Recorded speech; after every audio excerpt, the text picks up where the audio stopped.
सा सावधूतं परिजनसहितं कृष्ण चैतन्यदेवं श्री राधा कृष्ण पादा सह गणललिता श्री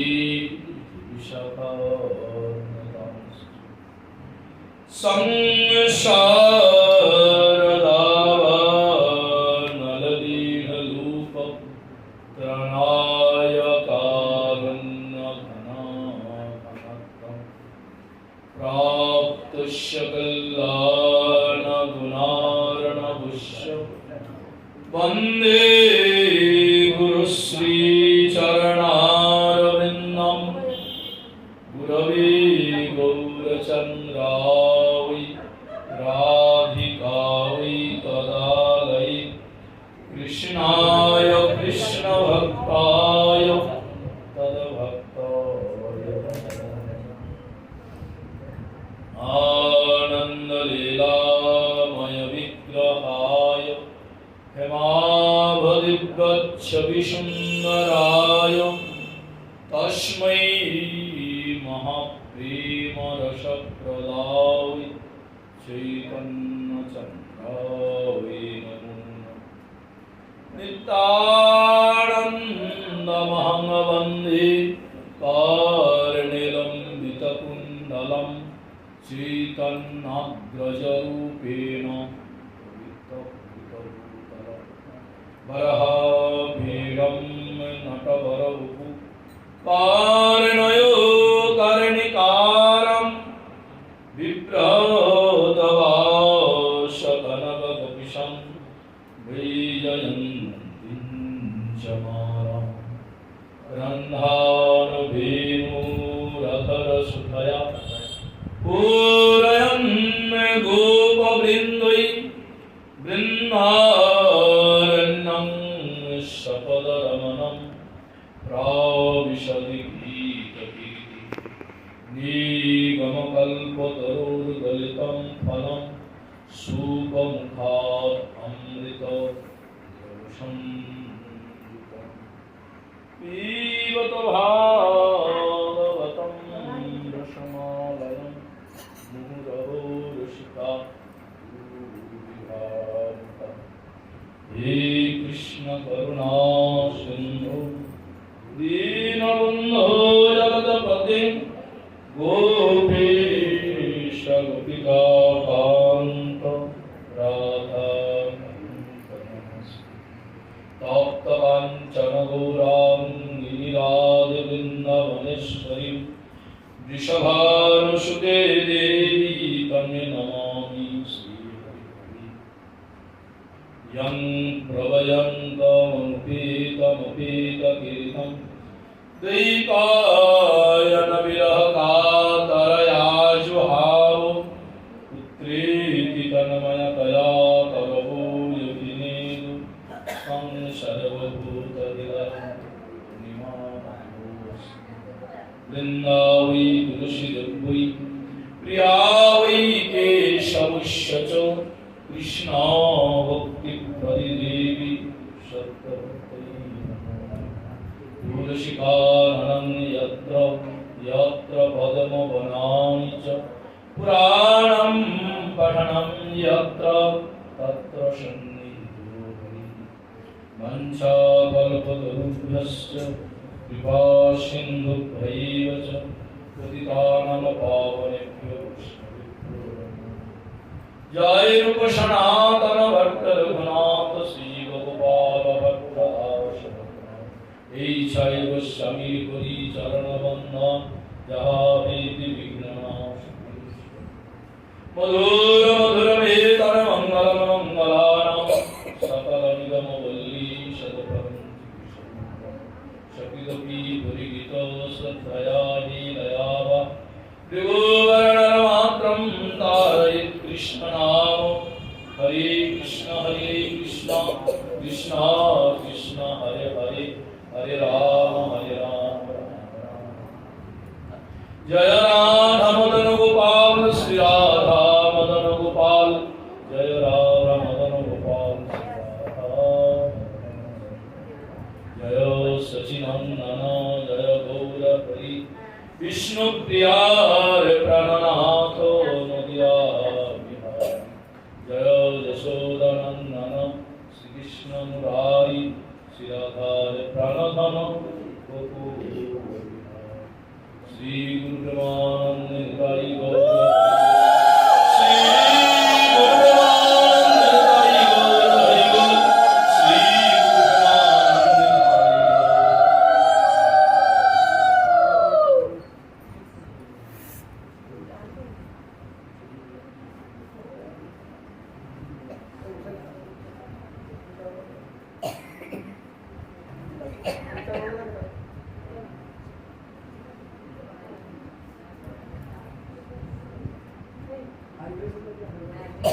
লাইটটা যাবে না লাইট ওইখানে আছে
এক মিনিট কলিযুগ পাবনতা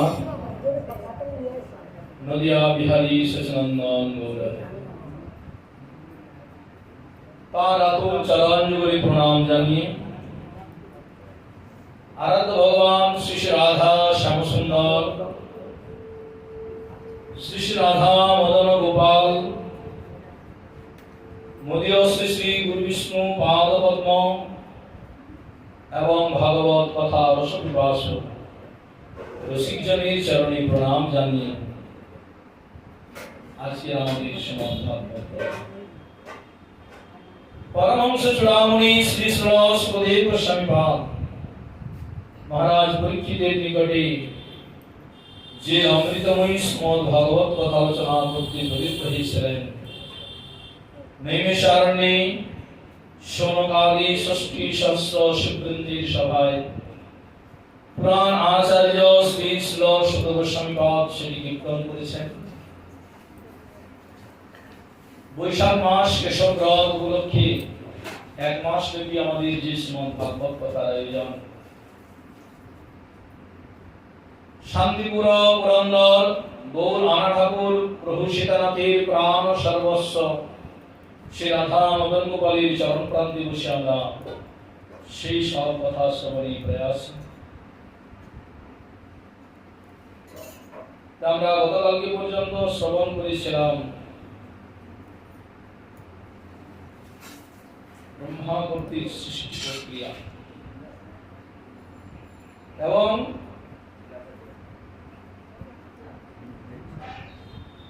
মনু এবং শতরূপার বংশ পরিচয় এবং বরাহদেব ভগবানের আবির্ভাব পর্যন্ত এই পর্যন্ত আমরা কালকে শ্রবণ করেছি। এর পরবর্তী যে প্রসঙ্গগুলি আছে সুখদেব গোস্বামীর কৃপায় বা অমৃতিকি করুণায় আমরা তার পরবর্তী অংশ আস্বাদনে আমরা প্রয়াস হয়েছি। আমরা সেই সব কথা শ্রবণ করবো। তার আগে আজকের দিনটি আমাদের কাছে একটি পরম পবিত্র দিন। আজকে হচ্ছে শ্রী একাদশী। বছরে 24টি একাদশী, অধিক মাস হলে 26টি একাদশী হয়, দুটি বেশি। তাই এই যে বৎসর অর্থাৎ বাংলার যে নববর্ষ, এই নববর্ষের আজকে প্রথম একাদশী এই বছর। এই জন্য আজকের একাদশীটির নাম হচ্ছে বরুথিনী একাদশী। এগুলো যাতে গত তালিকা আছে সেখানে পরিষ্কার করে বলা হয়েছে যে আজকে একাদশী হচ্ছে বরুথিনী একাদশী। প্রত্যেকটি একাদশীর নাম একাদশী মহিমাতে দেওয়া আছে। বৈশাখ মাসের কৃষ্ণপক্ষিয়া বরুথিনী একাদশী ব্রত মাহাত্ম্য ভবিষ্যৎ পুরাণে বর্ণনা করা আছে। প্রত্যেকটি একাদশী দেখবেন, যারা একাদশী মহিমা পড়েছেন বা পড়বেন, সেখানে যুধিষ্ঠির মহারাজ ভগবান শ্রীকৃষ্ণকে প্রশ্ন করেছেন, আর কৃষ্ণ ভগবান উত্তর দিয়েছেন। যুধিষ্ঠির মহারাজ কৃষ্ণকে বললেন যে হে বাসুদেব, আপনাকে আমি প্রণাম করি। বৈশাখ মাসের কৃষ্ণপক্ষের একাদশী কি নামে প্রসিদ্ধ এবং তার মহিমাই বা কি, তা কৃপা করে আমাকে বলুন। কৃষ্ণ ভগবান তার উত্তর শুনে বললেন যে হে রাজন, ইহলোক এবং পরলোকে বৈশাখ মাসের কৃষ্ণপক্ষা একাদশী বরুথিনী নামে বিখ্যাত। এই ব্রত পালনে সর্বদা সুখ লাভ হয় এবং পাপক্ষয় হয় ও সৌভাগ্য প্রাপ্তি ঘটে। দুর্ভাগা স্ত্রীলোক এই ব্রত পালনে সর্ব সৌভাগ্য লাভ করে থাকে। ভক্তি ও মুক্তি প্রদানকারী এই ব্রত সর্ব পাপ হরণ করে এবং গর্ভবাস যে যন্ত্রণা বিনাশ করে, অর্থাৎ তাকে আর জন্ম মৃত্যুর চক্করে আর পড়তে হয়। এই যে পুনরপি জননম পুনরপি মরণম পুনরপি জননী জঠরে শয়নম, আর তাকে করতে হবে। কেন করতে হবে? না বললেন সে তো ভগবত প্রাপ্তি হয়ে যাবে, সে তো ভগবানের নিকটে গিয়ে উপনীত হবে, তারপর এই জগতে আসতে হবে না। এই জগতে আসতে হলেই তো বারবার জন্ম গ্রহণ করতে হবে, আবার মৃত্যু হবে, আবার মৃত্যু হলে আবার জন্ম নিতে হবে। সেই জন্য কৃষ্ণচন্দ্র ভগবান যুধিষ্ঠির মহারাজকে বললেন যে মহারাজ,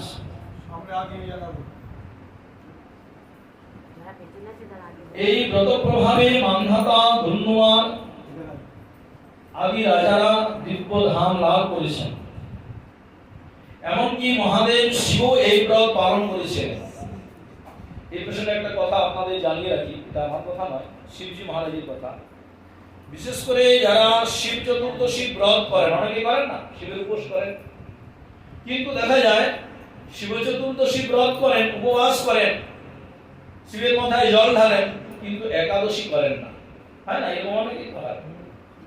সেই ক্ষেত্রে শিবজি মহারাজ নিজে বলছেন যদি কেউ একাদশী ব্রত না করে আমার ব্রত পালন করে, বলেন আমি তার পূজা গ্রহণ করি না। এই যে শিব চতুর্দশী ব্রত যারা করবেন তাদেরকে কিন্তু আগে একাদশী করতে হবে। এই জন্য একাদশীটা এতই গুরুত্বপূর্ণ। কেন? শিবজি মহারাজ হলেন পরম বৈষ্ণব। ভাগবতী বলেছেন বৈষ্ণবানাম যথা শম্ভু, বৈষ্ণবগণের মধ্যে তিনি শ্রেষ্ঠ। সেই জন্য শিব চতুর্দশী ব্রত করতে গেলে আগে একাদশী ব্রত করা দরকার। কেননা শিবজি মহারাজ তিনিও এই ব্রত পালন করেছিলেন। 10,000 বছর তপস্যার ফল কেবলমাত্র এই বরুথিনী একাদশী ব্রত পালনেই লাভ করা যায়। এই জন্য কলিযুগে অন্য কোনো ব্রতের কথা বলা নেই। কলিযুগে একমাত্র হচ্ছে এই হরিবাসর তিথি অর্থাৎ শ্রী একাদশী ব্রত। এছাড়া বৈষ্ণবরা আর 8টি ব্রত পালন করবেন। কি কি? না, নৃসিংহ চতুর্দশী এই বৈশাখ মাসে হবে, শুক্লপক্ষে চতুর্দশী, বুদ্ধ পূর্ণিমার আগের দিন নৃসিংহ চতুর্দশী। তারপরে হচ্ছে জন্মাষ্টমী, ভগবান শ্রীকৃষ্ণের আবির্ভাব জন্মদিন। জন্মাষ্টমী দুটো হলো, 3 নম্বর হলো রাধাষ্টমী। তারপরে আর এখন কোন ব্রত নেই, একবারে চলে যান মাঘ মাসে, সেখানে অদ্বৈত সপ্তমী, নিত্যানন্দ ত্রয়োদশী, তারপরে হলো শিব চতুর্দশী, দোল পূর্ণিমা আর শ্রীরাম নবমী, হলো 8টা। বৈষ্ণবরা 12 মাসে 24টি একাদশী বাদ দিয়েও এই 8টি ব্রত পালন করবেন। তাই বললেন যে 10,000 বছর তপস্যার যে ফল হয় সেই ফলটা এই একটা একাদশী পাওয়া যায়। কেন করবে না?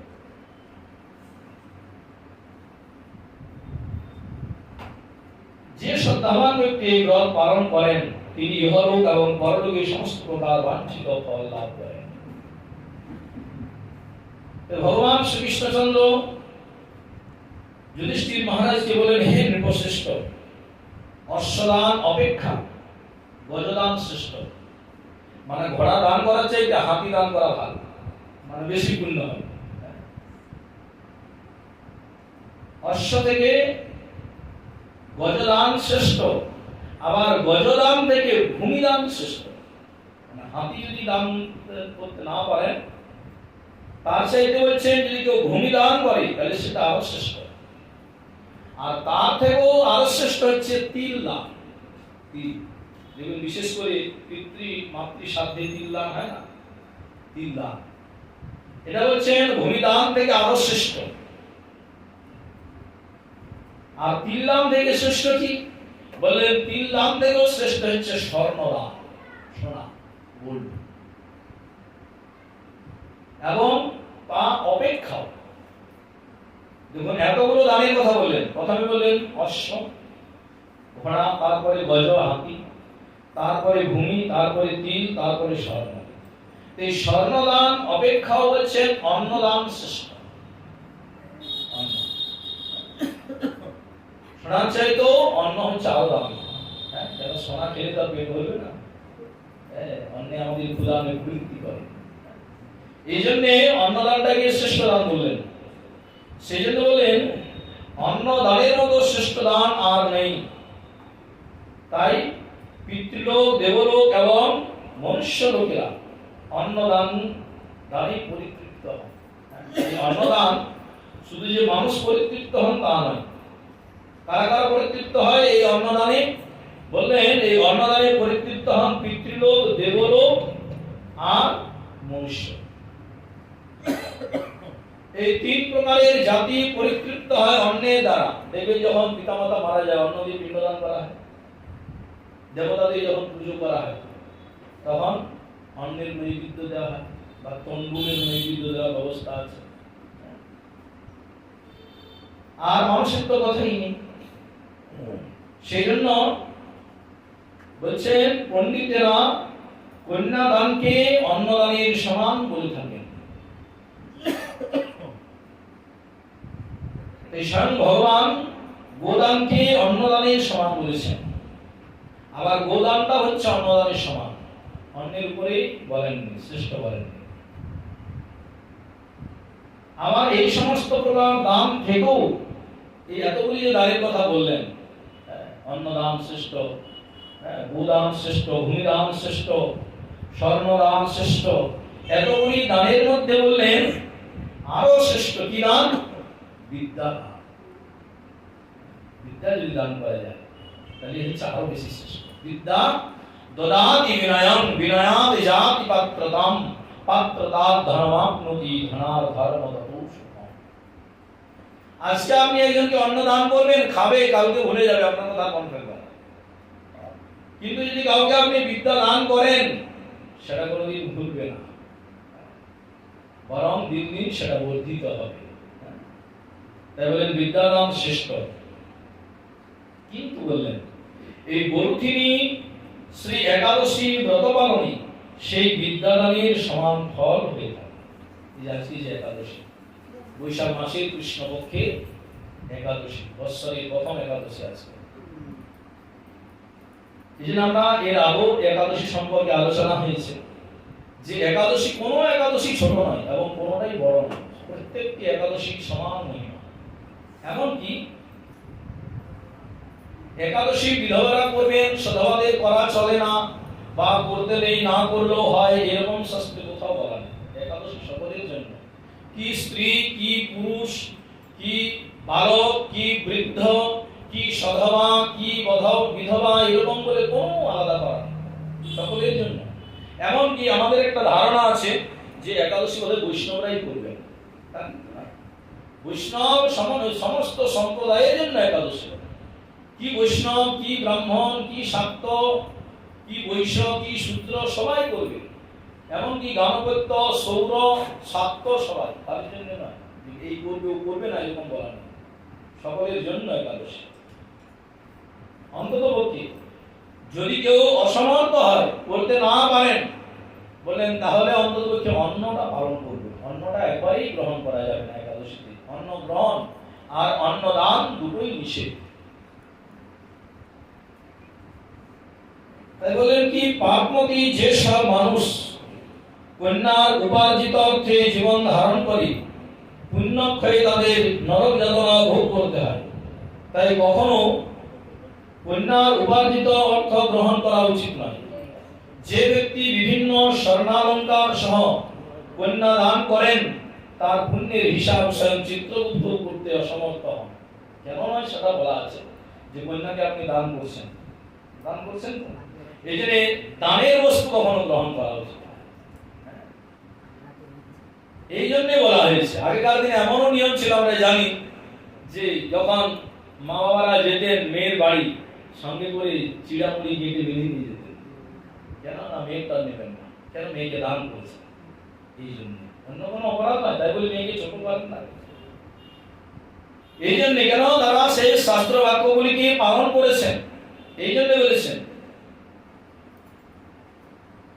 কিন্তু গরুথিনী ব্রত পালনকারী কন্যাদান থেকেও বেশি ফল লাভ করে। এই যে একাদশী না, এই একাদশীর মহিমা বলছেন আরো বেশি। সেজন্য ব্রতকারী ব্যক্তি দশমীর দিন কাঁসার পাত্রে ভোজন নিষেধ। কাঁসার পাত্রে ভোজনের কথা বলা আছে, কিন্তু দশমীর দিন দেখুন কি কি নিষেধ বলেছেন, এগুলি ভালো করে জেনে রাখা দরকার। একাদশীর আগের দিন অর্থাৎ দশমীর দিন কাঁসার পাত্রে ভোজন, মাংস, মসুর, ছোলা, শাক, মধু, অন্যের প্রদত্ত অন্ন, দুইবার আহার, মৈথুন পরিত্যাগ করবে। এইগুলিকে দশমীর দিন একবারে পরিত্যাগ করবে। দ্রুতক্রীড়া, নেশা জাতীয় দ্রব্য, দিবানিদ্রা, পরনিন্দা, পরচর্চা, প্রতারণা, চুরি, হিংসা, ক্রোধ, মিথ্যা বাক্য একাদশীর দিন একেবারেই বর্জনীয়। শুধু একাদশী করলাম, ওই সকাল থেকে দাঁতে দাঁত বিপে আছি, কি একাদশী করো? বলে হ্যাঁ একাদশী করি। কি খাও? বলে না না সর্বনাশ, কিছু খাই না, ওই নির্জলা। তো নির্জলা যে একাদশী করেছো, তা তুমি এইগুলি কি করেছো? পরনিন্দা, পরচর্চা, নেশা জাতীয় দ্রব্য, দিবা নিদ্রা, বলে এইগুলি করলাম। এইগুলি করলে একাদশী করা যায় না করা যায়। আর কি বলেন? ওই দশমীর দিন যেগুলি বর্জনীয়, সেগুলি আবার দ্বাদশীর দিনও বর্জনীয়। কাঁসার পাত্রে ভোজন, মাংস, মসুর, মধু, তেল, মিথ্যা ভাষণ, আবার যারা ব্যায়াম করে সে ব্যায়ামটাও বলছেন নিষেধ। দুইবার আহার দ্বাদশীর দিনও পরিত্যাজ্য। তেমনি একাদশীর দিনটা যেমন আমাদের কাছে গুরুত্বপূর্ণ, তেমনি দশমীর দিন অর্থাৎ একাদশীর আগের দিন বা পরের দিন দুটোই আমাদের গুরুত্বপূর্ণ। শ্রীমদ্ ভাগবতে অম্বরীশ চরিত্রে দেখবেন, সেখানে পরিষ্কার করে বলেছেন সুখদেব গোস্বামী মহারাজ পরীক্ষিতের নিকটে, যে তিনি সংকল্প করে সস্ত্রীক একাদশী করতেন। স্ত্রীকে সঙ্গে করে নিয়ে যমুনার তীরে নদীতে স্নান করতেন, স্নান করে ওই মধুবনে তিনি একাদশী ব্রত করতেন। এবং সেখানে 3টে রাত্রির উপবাসের কথা বলা আছে, তেরাত্র সমুপোষিত সংকল্প একাদশী। যদি আপনি কোনো কামনা বাসনা নিয়ে করেন তাতেও ফল লাভ। 3টে রাত্রি কি কি বললেন? দশমীর দিন রাত্রি উপবাস, আর একাদশীর দিন তো রাত্রি উপবাস আছে, আর দ্বাদশীর দিনও রাত্রি উপবাস। আমরা অনেক সময় কি বলি, যে কালকে একাদশী, আজ এবারে পেট ভরে খেয়ে নাও, গলা পর্যন্ত, এবারে নাক পর্যন্ত যেন বেরিয়ে আসে। একাদশী কথার আক্ষরিক অর্থটা আগে আমাদের জানতে হবে। একাদশী কাকে বলে? একাদশীর আক্ষরিক অর্থ হচ্ছে আমাদের যে একাদশ ইন্দ্রিয় রয়েছে, 5টা কর্মেন্দ্রিয়, 5টা জ্ঞানেন্দ্রিয়, আর একটা হচ্ছে মন। এই 11টা ইন্দ্রিয়কে সংযত করে ভগবানের চরণে লগ্ন করে রাখা, এর নাম হলো একাদশী। অনেকে আবার ব্যাখ্যা করে বলছেন একাদশী মানে কি ওই আসনে বসে থাকবে আর সকাল থেকে সন্ধ্যা পর্যন্ত 11 বার ধরে খাবে, এর নাম হলো একাদশী। আর উপবাস কথার অর্থ তো আমরা আগেই জেনেছি, উপনিবাস কি খেলে না খেলে সেটা পরের কথা। হ্যাঁ, একাদশীতে পঞ্চশস্য নিষেধ করা আছে, এগুলো তো বৈষ্ণব গ্রহণ করবে না, কিন্তু তুমি না কি উপবাস দিয়ে থাকলে আর পরনিন্দা পরচর্চা করলে একাদশী বলে না, এটা একাদশী হয় না। তেমনি যেমন উপবাসটা যেমন তোমার একটা ব্রতের মধ্যে পড়ে, তেমনি পরনিন্দা থেকে দূরে থাকারও তোমরা একটা ব্রতের মধ্যে পড়ে। সেই জন্য কি করলেন, বললেন ভগবান যুধিষ্ঠির মহারাজকে,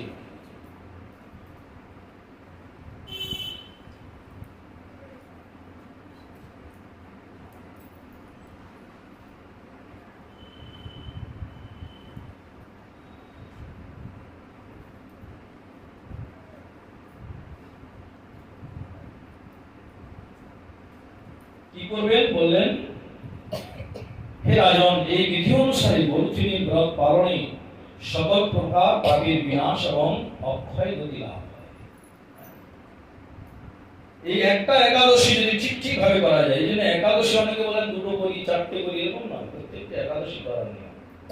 কোনো একাদশী ছোট নয় বা বড় নয়। আর একাদশী উৎপন্ন হয়েছে কোথা থেকে? ভগবানের শরীর থেকে আবির্ভূত হয়েছে। এই জন্য একাদশীকে মহারানী বলা হয় এবং সর্বপাপ বিনাশিনী। যে অসুরকে সাক্ষাৎ গোলক বিহারী শ্রীহরি ভগবান পর্যন্ত বধ করতে পারেননি, সেই একাদশীকে সেই অসুরকে, মূর নামক অসুরকে বধ করেছিলেন কে? এই ভগবানের শরীর থেকে আবির্ভূত হয়ে একাদশী মহারানী। এই জন্য তার নাম হয়েছিল উৎপন্না। এই একাদশী 24টি নাম আছে, তার মধ্যে উৎপন্না।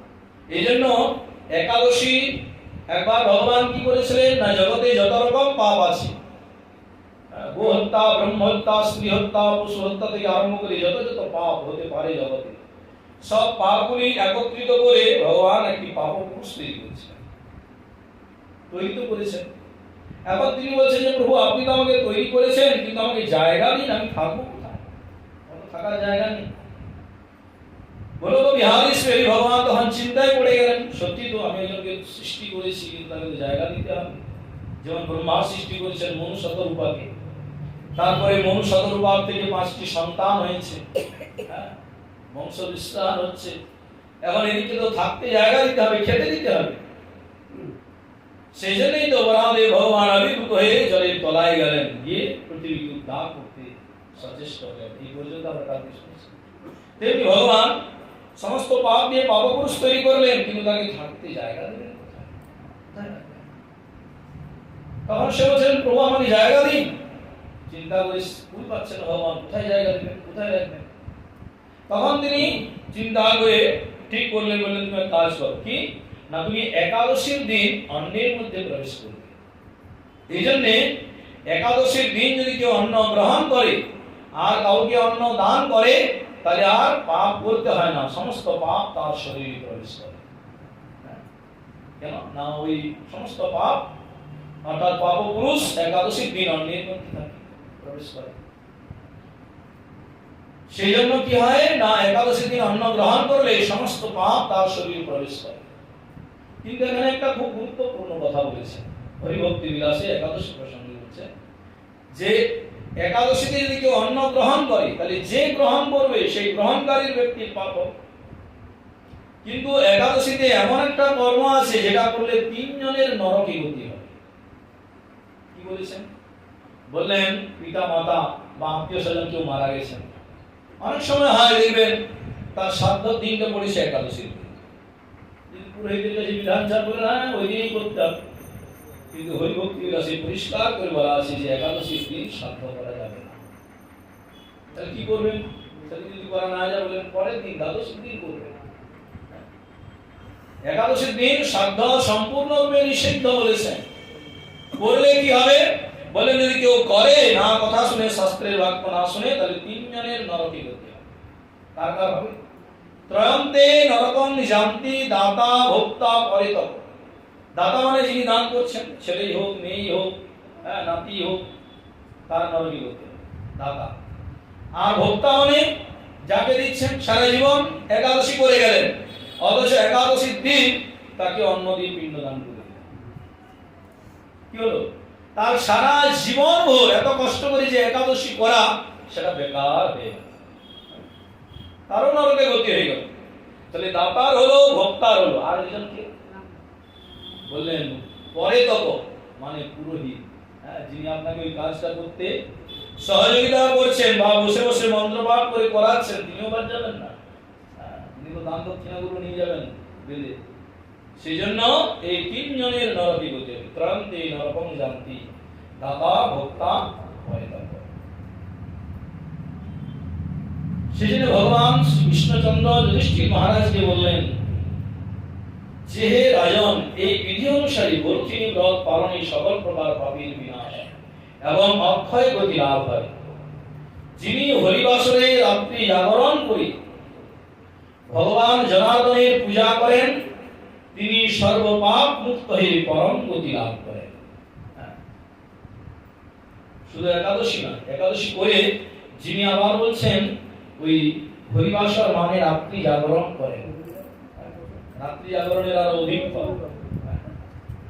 দেখবেন যারা শিব চতুর্দশী যেমন ব্রত করেন না, করে আবার রাত্রি জাগরণ করেন, তেমনি একাদশী ব্রতের ক্ষেত্রেও একাদশী ব্রতের পরে রাত্রি জাগরণের কথা বলা আছে।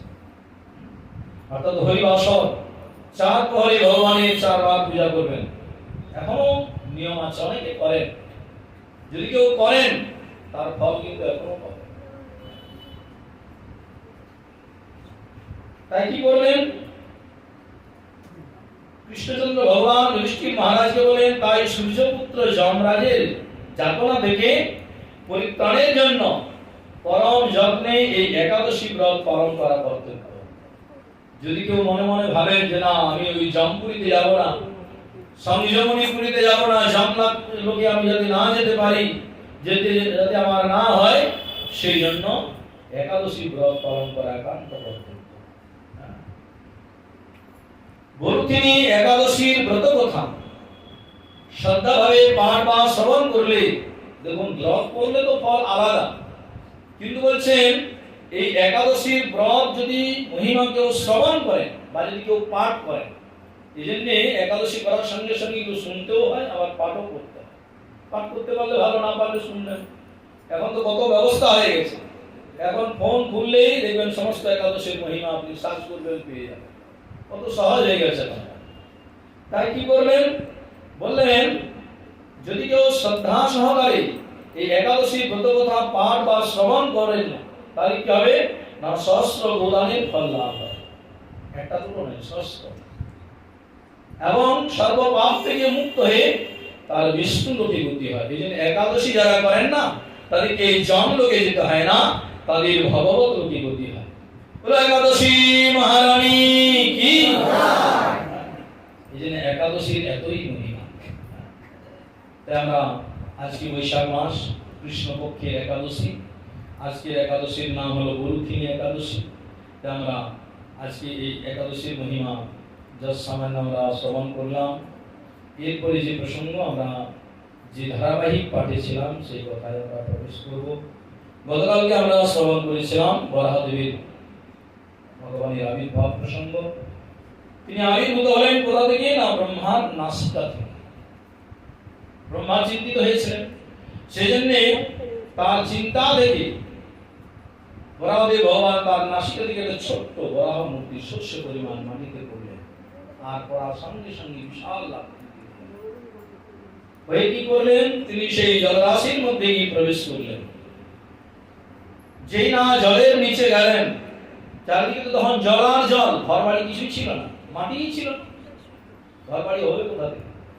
সেই জন্য অগাধ জলরাশির মধ্যে গিয়ে যখন প্রবেশ করলেন বরাহদেব ভগবান, প্রবেশ করে তিনি কি করলেন না ওই পৃথিবী তো জলের নিচে ছিল, তলায় ছিল, যেই দত্তের অগ্রভাগ এটাকে উত্তোলন করতে যাবেন, এমন সময় একজন অসুর এসে উপস্থিত, তার নাম হলো হিরণ্যাক্ষ। কে তুমি? বলেন আমি বরাহদেব। কি চাই? বললেন আমি পৃথিবীকে জলের উপরে গিয়ে স্থাপন করব। বললেন হবে না। কেন? বললেন পৃথিবী আমি অধিকার করে রেখেছি, আমার অধিকারে আছে পৃথিবী, তুমি নিয়ে যাবো বললেই হলো। কে তুমি? এত বড় ক্ষমতা হয় কি করে তোমার? কিন্তু হিরণ্যাক্ষ কি জানে না যে এই ব্যক্তি কি সাধারণ কেউ না, সাক্ষাৎ ভগবান গোলক বিহারী শ্রীহরি। তিনি এই কার্য সিদ্ধির জন্য কখনো তিনি বরাহ রূপ ধারণ করেছেন, কখনো তিনি কূর্মরূপ কচ্ছপ রূপ ধারণ করেছেন, কখনো তিনি মৎস্য রূপ ধারণ করেছেন, কখনো তিনি নৃসিংহ রূপ ধারণ করেছেন। যখন যেমন প্রয়োজন হয়েছে তেমনি তিনি রূপ ধারণ করেছেন। জানে জানে না যে তা নয়, জানে, কিন্তু তথাপি কি হলো তার আসল ভাব সম্পন্ন হয়ে বলে না না পৃথিবীকে আমি নিয়ে যেতে দেবো না। বরাহদেব ভগবান বললেন তাহলে কি করলে নিয়ে যেতে দেবেন? বলে আমার সাথে যুদ্ধ করো, যুদ্ধ করে আমাকে পরাস্ত করো, তাহলে নিয়ে যেতে পারবো। বলে ও তোমার তাহলে যুদ্ধ করার শখ হয়েছে। কি করলেন? বরাহদেব ভগবান তার সাথে যুদ্ধ করছেন, দীর্ঘদিন ধরে যুদ্ধ হচ্ছে, ভগবান তাকে পরাস্ত করতে পারছেন। বললেন কি করি, কেন? বললেন কে হিরণ্যাক্ষ? এই বলতে গিয়ে সুখদেব গোস্বামী পাদ মহারাজ পরীক্ষিতের নিকটে বর্ণনা দিলেন। বললেন এই হিরণ্যাক্ষ একা নয়, এরা দুই ভাই আছে। এরা হচ্ছে কৈশ্যপ আর দিতির পুত্র। অনেক ঘটনা আছে। এই যে ভাগবত এমনি এমনি বলা হয়নি, আজকে বিজ্ঞান সায়েন্স যা বলছে হাজার হাজার বছর আগে আমাদের স্মৃতিশাস্ত্র, পুরাণ, বেদ, বেদান্ত, উপনিষদ, ভাগবত, মহাপুরাণ সব বলা আছে। বলেন একবার কি হয়েছে না, কৈশ্যপ আর দিতি, কৈশ্যপ সন্ধ্যা বন্দনা করেছিলেন সন্ধ্যাবেলা, কেন ব্রাহ্মণের ত্রিসন্ধ্যা জপের বিধি বলা আছে, সকাল, দুপুর আর সন্ধ্যাবেলা। তো সন্ধ্যাবেলায় যখন তিনি নিজেও ধ্যান করছেন, এমন সময় তার স্ত্রী দিতি গিয়ে তার কাছে কামনা প্রার্থনা করলেন। বলে তুমি এখনই আমার সাথে মিলিত হতে হবে। বলে না না, এখন সন্ধ্যাবেলা, এখন স্ত্রী সঙ্গ শাস্ত্রে নিষেধ করা আছে। হ্যাঁ, এই সন্ধ্যার সময় তিনটে কাজ সম্পূর্ণ নিষেধ, শয়ন, রমণ আর ভোজন করা যাবে না সন্ধ্যাবেলা। কেন? বললেন এই সন্ধ্যাবেলায় শিবের অনুচর মানে ভূত প্রেত ওরা ঘুরে বেড়ায়, যাকে দেখবে তার ঘাড়ি চেপে বসে। সেই জন্য সব নিষেধ করলেন, কিন্তু কোনো কথাই শুনলেন না দিতি। কি আর করবেন, জোর করে তাকে আসন থেকে তুলে নিয়ে গেলেন। নিয়ে যাওয়ার পরে কৈশ্যপ বললেন দিদি তুমি যে কাজটা করলে না ভালো করলে না, এর থেকে যে সন্তান হবে না এগুলো অসুর হবে। হলোই তাই। এই জন্যে কৈশ্যপ আর দিতির পুত্রকে জন্মগ্রহণ করলেন হিরণ্যাক্ষ আর হিরণ্যকশিপু। এমনি এমনি হন। কেন হয়েছে না, একবার চতুর্ধাম গেছিলেন বৈকুণ্ঠে ভগবানকে দর্শন করবেন বলে। ওদের হাজার হাজার বছর বয়স হয়ে গেছে, কিন্তু দেখলে মনে হবে 4 বছরের বাল। তো চতুর্ধাম দ্বারপাল জয় বিজয় বললেন তোমরা পথ ছাড়ো। কি করবে, কোথায় যাবে? না আমরা ভগবানকে দর্শন করবো। বলেন ভগবানকে দর্শন, এই তোমরা তো বাচ্চা ছেলে, হ্যাঁ, এটা বসন পর্যন্ত নয়, নেই তোমাদের কাছে, উলঙ্গ হয়ে এসেছো, যাও, ভগবত দর্শন হবে না। বারবার তারা অনুনয় বিনয় করলেন, কিছুতেই যখন করতে দিলেন না। বলে তোমরা আমাদের চিনতে পারছো না? দেখতে আমরা ভালো বলে হবে কি, আমরা হলাম ব্রহ্মার মানস পুত্র চতুষ্ষণ, সনক সনন্দন সনাতন সনত কুমার। যেমন নারদকে কোন অবস্থাতে কোনো জায়গায় কেউ রদ করতে পারে না, এই জন্য তার নাম নারদ, তেমনি চতুষ্ষণকেও কোনো অবস্থাতে কেউ কোথাও রদ করা যায় না, কিন্তু ওখানকে রোধ করে দিয়েছে। সেই জন্য তারা কি করলেন, তারা কিন্তু এখানে রাগ বা অভিমানের বসে নয়, তারা শিক্ষা দেওয়ার জন্য তাদেরকে অভিসম্পাত করলেন। বলেন যাও, তোমরা বৈকুণ্ঠে রয়েছো, আমাদের পরিচয় দিলাম, তা আমাদের পথ ছাড়লে না তো, সেই জন্য তোমরা ওই বৈকুণ্ঠে থাকতে পারবে না, তোমরা বৈকুণ্ঠ থেকে তোমরা চ্যুত হবে, তোমরা অসুর কুলে জন্ম অভিশাপ দিয়ে দিলেন। সঙ্গে সঙ্গে ভগবান ছুটে আসলেন। কি হয়েছে? জয় বিজয় করে কান্নায় ভেঙে পড়লেন, বললেন প্রভু আমার সর্বনাশ হয়ে গেছে, কি হয়েছে সব জানলেন। তখন ভগবান বললেন একটা উপায় আছে। কি উপায়? না তোমরা যদি আমার মিত্র মানে বন্ধু হয়ে যাও, তাহলে 7 জন্ম পরে আবার বৈকুণ্ঠে ফিরে আসো। আর আমার যদি শত্রু হয়ে যাও, তাহলে 3 জন্ম পরে আবার ফিরে আসো। তোমরা কোনটা চাও বল?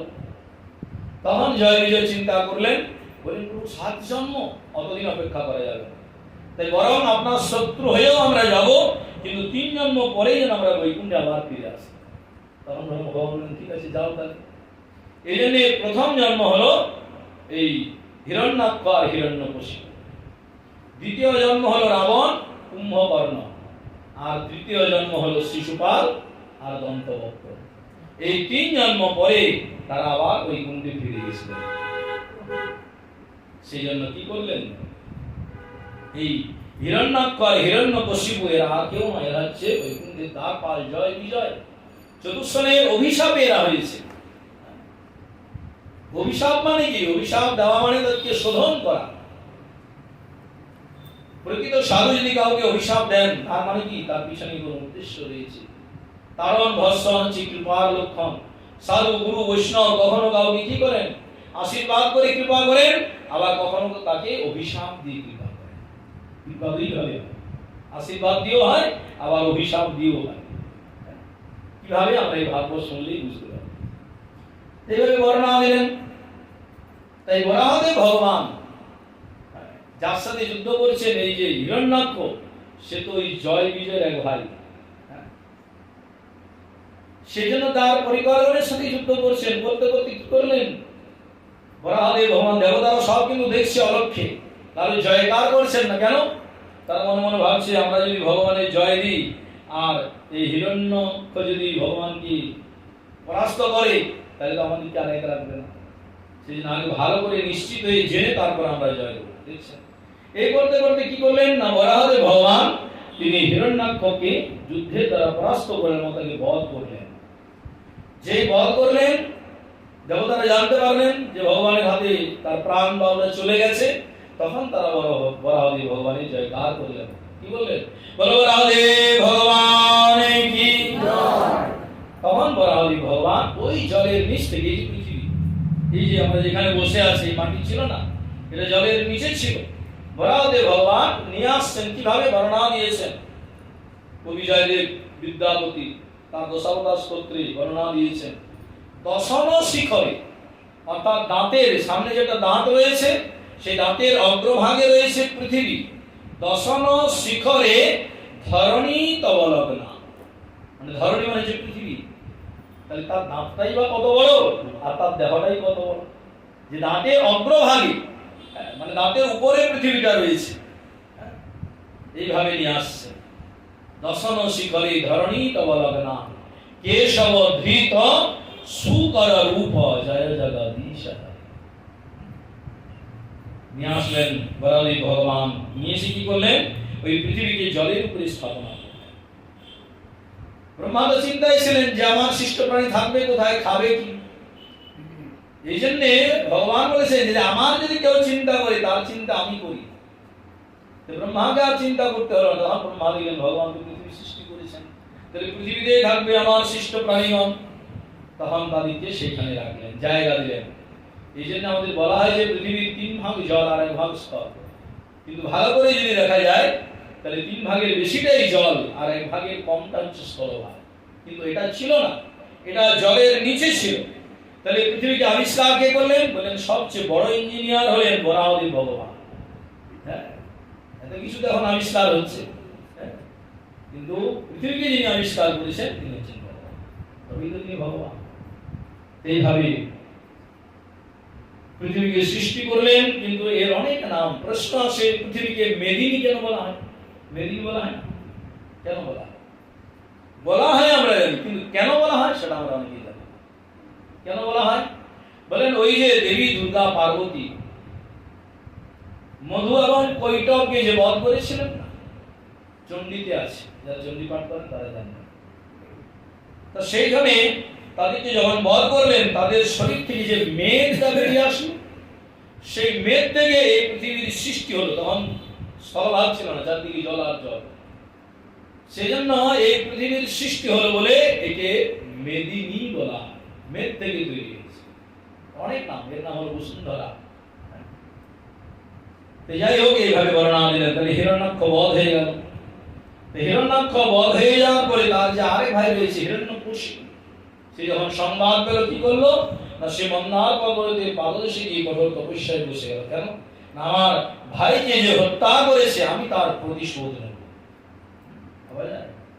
তোমার ভাইকে যে হত্যা করেছে সে কি সাধারণ কোনো ব্যক্তি? সে সাক্ষাৎ ভগবান। বলে সে যেই তপস্যায় চলে গেল। তপস্যায় কি ফল হলো সেগুলো আমরা আগামী দিনে হিরণ্যাক্ষ বধের পরে বর্ণনা দিলেন সুখদেব গোস্বামী মহারাজ পরীক্ষিতের নিকটে। কি বললেন? ওই যে মনু এবং শতরূপা তাদের যে 5টি সন্তান, কালকে আমরা নামগুলো বলেছিলাম, কি কি? আকুতি, দেবহূতি, প্রসূতি। বাহ, এটা মনে রেখেছেন। আর 2 জন পুত্র, কি কি? প্রিয়ব্রত, উত্তানপাল, 2 পুত্র। তা পুত্রদের কথা পরে বলেছেন, আগে এই 3 কন্যার কথা বলেছেন। আকুতি, দেবহূতি, প্রসূতি, এই নামগুলি হয়েছে কেন? বলেন এখনো এরা আছে। কোথায়? না প্রত্যেক প্রাণীর হৃদয়ে রয়েছে তারা জাগরূপে। কিভাবে? বলেন যার ভগবানের কথা শ্রবণের আকুলতা আছে তিনি হলেন আকুতি। আর দেবহূতি কেন? বলেন যিনি দেবতাদের উদ্দেশ্যে তার মন প্রাণ সবকিছু আহুতি প্রদান করেছেন সেই জন্য তিনি হলেন দেবহূতি। আর প্রসূতি কেন? বলেন প্রসূতি হলেন যিনি সব সময় ওই কৃষ্ণ ভক্তি প্রসব করেন, জন্মদান করেন, সেই জন্য তিনি হলেন প্রসূতি। এইভাবে বর্ণনা দিলেন সুখদেব গোস্বামী মহারাজ পরীক্ষিতের কাছে। এই আকুতি, দেবহূতি আর প্রসূতি 3 কন্যা। এগুলো মনে থাকার কথা নেই। এত কথা মনে থাকে কত কথা মনে রাখা যায়। বলেন এই 3টে কন্যাকে বিবাহ দিলেন, পাত্রস্থ করলেন। মেয়ে যখন বড় হয় তখন ভয় লাগলেন পাত্রস্থ করতে হবে। সেই জন্য মনু এবং শতরূপা তাদের যে বড় অর্থাৎ জ্যেষ্ঠ কন্যা আকুতি তাকে রুচি নামক প্রজাপতির হাতে সমর্পণ করলেন, তার সাথে বিয়ে দিলেন। তারপরে মধ্যম কন্যা দেবহূতি, দেখতে খুব সুন্দর, চিন্তা করছেন ভালো একটা পাত্রের হাতে দিতে হবে। ভালো পাত্র মানে যে যার প্রচুর টাকা পয়সা আছে, ব্ল্যাক মানি আছে। বলেন না, এখানে ভালো বলতে যার মধ্যে সততা আছে, যার মধ্যে তপস্যা রয়েছে, সেরকম একটা পাত্র অনুসন্ধান করতে লাগলেন মনু এবং শতরূপা। এটা রথে করে ওই দেবহূতিকে নিয়ে আর ঘুরে বেড়াচ্ছেন। কেন না ভালো পাত্র পেলেই তার সাথে বিয়ে দিবেন, পাত্রস্থ করবেন। এই করতে করতে কি করলেন? চলছেন, যেতে যেতে এক জায়গায় দেখতে পেলেন কর্দম নামক একজন ঋষি। মনু এবং শতরূপা গিয়ে বললেন মহারাজ কি চাই? না আমার এই যে মধ্যম কন্যা দেবহূতি একে আপনি গ্রহণ করুন, অর্থাৎ বিবাহ করুন। আপনার মতো পাত্র চাই আমরা। আমার মধ্যে এমন কি দেখলেন? আমি একজন তপস্বী ঋষি, দেখছেন আমার গায়ের চামড়া ঝুলে গেছে, মাথায় জটা, আমার ঘর বাড়ি কিছু নেই, আমাকে আপনাদের ভালো লাগলো কি করে? বললেন আপনার মতোই পাত্র চাইছি, যার মধ্যে সততা আছে, হরিভজন আছে, তপস্যা আছে, তিতিক্ষা আছে। কি আর করবেন? ঋষি কর্দমের ইচ্ছা না থাকলেও ওই মনু এবং শতরূপার অনুরোধে তিনি সম্মতি প্রকাশ করতে বাধ্য হলেন। তার বিবাহ করার ইচ্ছা ছিল না, কিন্তু করতে হলো। কিন্তু এর পিছনে মঙ্গল আছে। কেন না তিনি যদি বিবাহ না করেন তাহলে ভগবান আসবেন কি করে? এই জন্য কোন সাধু মহাপুরুষ তারা যখন আসেন, কোথা থেকে আসেন? তারা তো কোনো কলকারখানায় আসেন না, কোন ভজনশীল ভক্তের গৃহে তারা আবির্ভূত হন। সেই জন্য সেই পথটা তো চাই, দরজাটা তো চাই আসা। এই জন্য সংসার করাটা অপরাধের নয়। কোন জায়গায় বলেননি সেই সংসারটা, আশ্রমটা কি নিকৃষ্ট জায়গা বলেছেন, মা তার দোষ কি গুণকীর্তন করেছেন, এমনি কোথাও বলা নেই। আমাদের বিশেষ করে এই বর্তমান কলিযুগ পাবন অবতার শ্রীমন মহাপ্রভু সংসার আশ্রমটাকে শ্রেষ্ঠ আশ্রম করেছেন। কেন কেন শ্রেষ্ঠ বললেন? বলেন এইখান থেকে একজন সাধুর জন্ম হবে। সাধুর জন্ম তো কোনো কলকারখানায় হবে না। একজন তপস্বী, একজন ঋষি, তাদের জন্ম হবে এই সংসারে। কোন সদ আচরণশীল পিতামাতার অংশ থেকে তারা আসবেন। সেই জন্য কি করলেন? কর্দম ঋষি আর কি করবেন? বিবাহ করতে বাধ্য হলেন। কর্দম মানে কি? করদম, কর মানে হাত। কর ভাজন ঋষি ছিলেন না? তাহলে করদম অর্থাৎ যিনি সমস্ত ইন্দ্রিয়গুলোকে হাতের মুঠোয় সংযত করে রেখেছেন তিনি হলেন করদম। মনু সদর্পা দেবহূতিকে তার হাতে সম্প্রদান করে তারা চলে গেলেন। এখন বিয়ে তো হয়েছে, বিয়ের পরে কি করলেন? যেমন তপস্যা করছিলেন করদম তপস্যায় চলে গেলেন। এখন দেবহূতি চিন্তা করছেন আমি কি করবো বসে থেকে, তিনিও তপস্যায় চলে গেলেন। দুইজন দুই জায়গায় তপস্যা করছে। করতে করতে দীর্ঘদিন যখন চলে গেছে, একদিন করদম ঋষির দৃষ্টি গেছে দেবহূতির দিকে।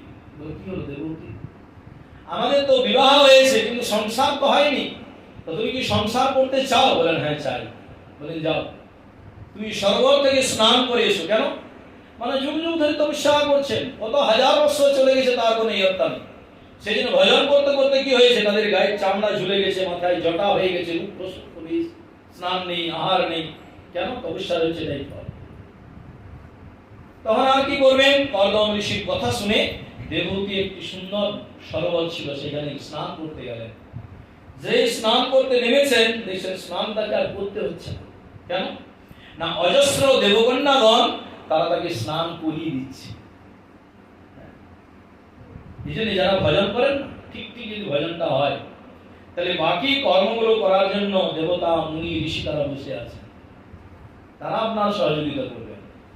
কেন? বলে তাদের কি লাভ? বলেন তারা ধন্য হয়ে যাবে আপনাকে যদি ভজনে সহযোগিতা করতে পারেন, কৃতার্থ হয়ে যাবেন। সেই জন্য কি করলেন? দেবহূতি যেই স্নান করতে গেলেন, দেবকন্যাগণ তারা স্নান করে দিচ্ছে। সুন্দরভাবে স্নান করে অপরূপ সুন্দর সাজে সজ্জিত হয়ে আসলেন। আর করদম ঋষিও কি করলেন? তিনি স্নান করে আসলেন এবং দেবতার মতো দেহ প্রাপ্ত হলেন। ওই দুইজনই আসলেন, এসে কি করলেন? তারা কিন্তু কোনো ঘর বাড়ি অট্টালিকা বানালেন না। কি করলেন? তার একটা সুন্দর বিমান রচনা করে সেই বিমানে তারা আরোহণ করলেন, করে তারা পরিভ্রমণ করতে লাগলেন। তারা সংসার করলেন বিমানে। বিমান কেন? বলেন সংসারেই করো আর যাই করো বিমানই হতে হবে, অর্থাৎ অভিমান থাকলে হবে না। অভিমান শূন্যতা। বলছেন না অভিমান শূন্য নিতাই নগরে বেড়ায়। বললেন অভিমান শূন্য নিতাই নগরে বেড়ায়। তাহলে এটা কি শুধু নিতাইয়ের জন্য, আমাদের জন্য নয়, সকলের জন্য। অভিমান থাকলে হবে, অভিমান শূন্যতা হতে হবে। সেই জন্য বিমানই হতে হবে। কে আমাকে মান দিল, কে দিল না, এইগুলি চিন্তা করলে হবে।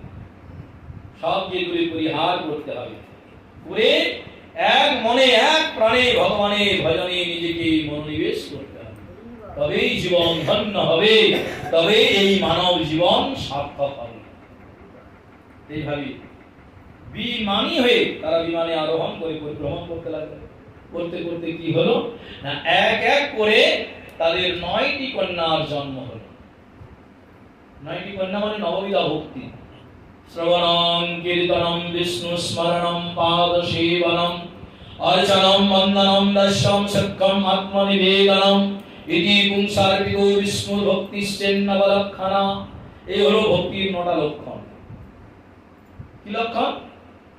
বলেন প্রথমেই হচ্ছে শ্রবণ। এই যে আপনারা করছেন এক মাস ধরে, ভগবানের কথা শুনছেন, বৈশাখ মাস, কেশব ব্রত, তুলসীতে জলদান, ভাগবত কথা শ্রবণ, অধিক থেকে অধিক হরিনাম জপ, এইগুলি এক একটি মাসের এক একটি ফল। তাই সুখদেব গোস্বামী পাদ মহারাজ পরীক্ষিতের নিকটে বর্ণনা দিয়ে কি বললেন যে মহারাজ এই 9 প্রকার ভক্তির মধ্যে প্রথমে বললেন শ্রবণ। তার মানে কি? ভগবানের কথা শ্রবণের প্রতি যে আগ্রহ হয়েছে, ইচ্ছা হয়েছে, তার মানে ভক্তি মহারানী আপনার মধ্যে বিরাজ করছে। যদি না করেন তাহলে কখনো আপনার ভাগবত কথা শোনার প্রতি আগ্রহ হবে না। এখন কত রকম ব্যবস্থা, আগে তো শুধু ঘরে টিভি ছিল, সিরিয়াল হতো, এখন আর টিভি দেখতে হয় না, এখন হাতে হাতে ইন্টারনেট, সারা বিশ্বের খবর এখন হাতের মুঠোয়। কি দরকার আছে বসে বসে বকর বকর শোনার? না, এগুলো এমনিতে আপনার হবে না। যখনই আপনার ভগবানের কথা শ্রবণের ইচ্ছা জাগবে মনে বা আগ্রহ হবে, তখনই জানতে হবে যে ভগবানের কৃপা আপনার উপরে হয়েছে, না হলে কখনো কথা শ্রবণের প্রতি আগ্রহ হবে না। এটা হচ্ছে প্রথম লক্ষণ, শ্রবণ, তারপরে কীর্তন। শ্রবণ কীর্তন স্মরণ বন্দন পাদ সেবন দাস্যরি পূজন সখীজন আত্মনিবেদন গোবিন্দ দাসয়োগী দাস, পদকর্তা গোবিন্দ দাস। সেই জন্য এগুলো একদিনে হয় না, একদিনে আসে না। তাই 9টি কন্যার যখন জন্ম হলো, কর্দম দেবহূতিকে বলেন, দেখো তুমি তো সংসার চেয়েছিলে, সংসার হয়েছে, একটা নয় 9টা কন্যার জন্ম হয়েছে, তো এবার তুমি আমায় ছেড়ে দাও, বিদায় দাও, আমি একান্তে গিয়ে হরিভজন করি। বলেন না, এখন তো তোমাকে ছাড়া যাবে না। কেন? 9টা মেয়ে হয়েছে, কন্যা হয়েছে, তাও তোমার হয়নি, আরো চাই। বলেন হ্যাঁ, কি চাই? না আমার একটা ছেলে চাই। ওই বাবা, ছেলে চাই? বলেন হ্যাঁ। কিরকম ছেলে? না বলেন ভগবানের মতো একটা ছেলে চাই। সর্বনাশ, কি আর বাজারে কিনতে পাওয়া যায় না? চাইলেই পাওয়া যায়। ভগবানের মতো ছেলে আর এই জগতে? বলেন চলো। কি করলেন? না কর্দম দেবহূতি দুইজনে আমার মতো তপস্যায় বসে গেলেন, তপস্যা করছেন।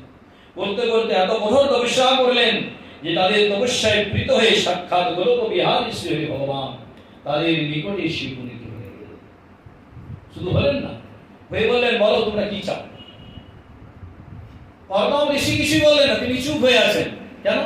তিনি মনে মনে ভাবছেন আমি আমার কি চাইবো, সাক্ষাৎ ভগবত দর্শন হয়ে গেছে, আর কিছু চাই না, আমার যা চাওয়া পাওয়া সব মিটে গেছে। কিন্তু মা দেবহূতি সে বসলেন, কি চাইলেন? বলেন প্রভু আমি বেশি কিছু চাই না, আমার একটাই আকাঙ্ক্ষা। কি? না আমি একটা পুত্র চাই। বলেন বেশ, আপনার পুত্র অবশ্যই হবে, আমি আপনাকে আশীর্বাদ করছি। বলে না না, পুরোটা আগে শুনুন, যেমন তেমন পুত্র নয়। কেমন? না আপনার মতো একটি পুত্র চাই। ভগবান শুনেই তো পিছিয়ে আসলেন, স্তম্ভিত হয়ে গেলেন। ভগবান বলছেন ও দেবহূতি মা, কি হয়েছে? না আমার মতো তো পুত্র এই জগতে হয় না। বলেন কোন জগতে হয় আমি জানতে চাই না। আপনি যখন বলেছেন কি চাই, আমি তো ধন দৌলত মণি মাণিক্য রাজ্য রাজপ্রাসাদ এগুলো তো চাই না আপনার কাছে। আমার একটাই বাসনা যে একটি পুত্র চাই, এবং সেই পুত্রটা আপনার মতো হবে। এই জন্য যারা হরি ভজন করে না তারা অত বোকা নয়, গণ্ড মূর্খ নয়। এমনি এমনি তারা গলায় তুলসী মালা পরে না, এমনি এমনি তারা কপালে তিলক ধারণ করে না। ভাগবত বলেছেন, হয়তো সমাজ ব্যবস্থা তাদেরকে মূর্খ বলতে পারে, অজ্ঞ ভাবতে পারে, কিন্তু ভাগবত তাদেরকে বলেননি। তাদেরকে একমাত্র যথার্থ জ্ঞানী বলেছেন, পণ্ডিত বলেছেন, তারাই বুদ্ধিমান। তাই কি করলেন? স্তম্ভিত হয়ে গেলেন ভগবান। বলে না না, তুমি অন্য আর কিছু যা চাইবে আমি তাই দেবো। বলে না আমার কিছু চাওয়ার প্রয়োজন নেই, আমার তো আর কিছু চাই না। সেই জন্য আমার একটাই চাওয়া যে তোমার মতো একটি পুত্র আমি চাই। কি আর করবেন? বলেন এই জগতে তো হয় না আমার মতো আর কেউ।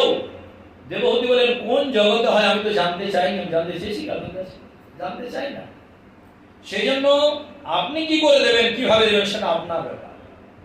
দেখুন বারবার ভগবান হচ্ছে ভক্তাধীন, ভক্তের কাছে ধরা পড়ে যায়। এবারও তাই হলো, তার কোনো অন্যথা হলো না। বলেন বেশ, কি করলেন? ভগবান দেবহূতির পুত্র রূপে জন্মগ্রহণ করলেন। নাম হলো কি? কপিল দেব। বল কপিল দেব ভগবান কি। কপিল দেব ভগবান, কিন্তু তিনি কবে আবির্ভূত হয়েছেন, কোথায় এসেছেন, কিভাবে এসেছেন সেটা জানা নেই, কোনো তিথি নক্ষত্র ভাগবতে বলেননি। আমরা জানি কপিল দেবহূতির পুত্র রূপে এসেছেন, যেমন রামচন্দ্র ভগবান এসেছেন, অযোধ্যায় এসেছেন, চৈত্র মাস শুক্লপক্ষ নবমী তিথি দিবাদি প্রহর অভিজিৎ মুহূর্তে এসেছেন, এগুলি বলা আছে। কৃষ্ণ ভগবান এসেছেন ভাদ্র মাস কৃষ্ণপক্ষ অষ্টমী তিথি মধ্য রজনী। দেবকী বসুদেবের পুত্র রূপে এসেছেন, নন্দ যশোদার পুত্র রূপে এসেছেন, এগুলি ভাগবতে বলা আছে। বা নৃসিংহ ভগবান এসেছেন, বা বামনদেব ভগবান এসেছেন ভাদ্র মাস শুক্লপক্ষ দ্বাদশী তিথি দিবাদি প্রহরে এসেছেন, এগুলি বলা আছে। কিন্তু কপিলদেব ভগবান কবে কখন এসেছেন এগুলি বলা নেই, কিন্তু এসেছেন। কর্দম দেবহূতির পুত্র রূপে আসলেন, নাম হলো কপিলদেব ভগবান। আস্তে আস্তে যখন তিনি একটু বড় হলেন, কি হলেন? কর্দম ঋষি দেবহূতির কাছ থেকে বিদায় নিয়ে চলে গেলেন তপস্যায়। যেই তপস্যায় চলে গেলেন, ছেলে যখন বড় হয় তখন তো তার উপরে দায়িত্ব এসে বর্তায় না। উপযুক্ত যখন হলো চলে গেলেন, তিনি একান্তে হরি ভজন করবেন। আরে ভগবান যার গৃহে, এখানে অনেক তত্ত্ব আছে। তো যাই হোক, কি করলেন, কপিল দেব ভগবান একদিন বসে আছেন, মা দেবহূতি তার চরণ প্রান্তে বসেছে পায়ের নিচে, আর তাকে একটা উচ্চ আসন দিয়ে বসিয়েছে। বসিয়ে মা দেবহূতি তাকে প্রশ্ন করলেন। কি প্রশ্ন? এটি কি এই সংবাদটিকে বলা হয়েছে কপিল দেবহূতি সংবাদ, খুব গুরুত্বপূর্ণ প্রসঙ্গ শ্রীমদ্ ভাগবত।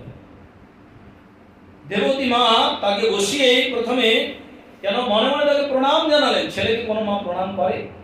বলেন উল্টো ব্যবহার, কিন্তু না, আমাদের কাছে উল্টো, কিন্তু দেবহূতির কাছে ঠিক আছে। কেন না, দেবহূতি মা জানেন যে ইনি আমার পুত্র হলো, ইনি অখিল বিশ্ব ব্রহ্মাণ্ডের অধিপতি স্বয়ং ভগবান। সেই জন্য তিনি মুখে বললেন না, মনে মনে তাকে প্রণাম জানালেন। যেমন কুন্তী দেবী পিসিমা হয়ে ভাইপোকে প্রণাম করেছেন, তার মধ্যে সেই প্রণাম নেওয়ার অধিকার আছে, ক্ষমতা আছে বলেই তো করেছেন, কিন্তু ব্যবহারিক জগতে করেননি। তাই কি করলেন, দেবতী মা মনে মনে প্রণাম করলেন আর মুখে তাকে প্রশ্ন করলেন। কি প্রশ্ন করলেন? নির্বিন্নানিতরাঙ্গ ভূমান অসদিন্দ্রিয় দর্শনা যেন সম্ভাব্যমানেন প্রপন্নন্ধম তম প্রভু। এখানে ছেলে বলে সম্বোধন করলেন, কি বলেন? প্রভু।